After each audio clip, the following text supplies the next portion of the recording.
I think what we ought to do is make sure we're praying correctly, which I would say is praying Neville style. You know he's going to share it in a delightful manner. Let me read what he says right here, my darlings.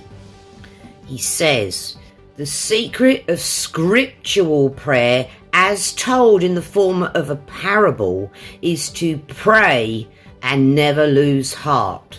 So what Neville's telling us right here is about persistence, as in keep persisting in your imaginal scene and it will come to pass. He shares a little more here, hold on.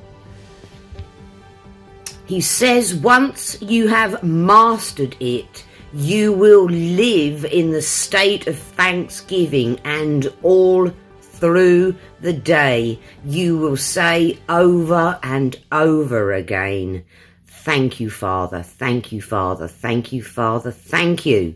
And that's exactly what I do, because when we receive a desire, it's obviously a desire from God, because we are God. Our Father will move us across a bridge of incidents to our desire. So we're thankful before we see it out here in our 3D.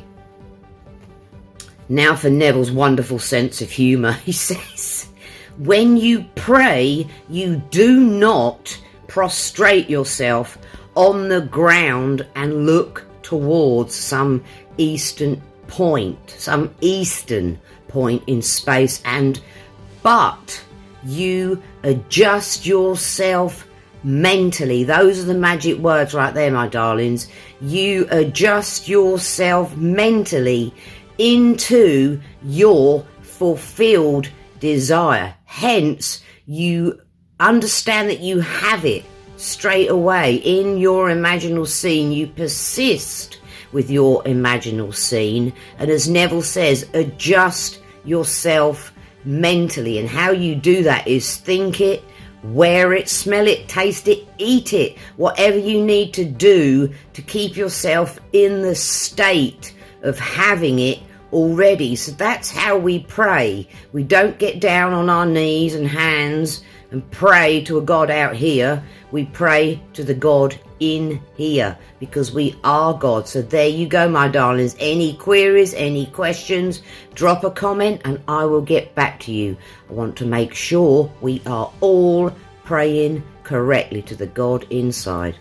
Big fat kiss. Bye, guys.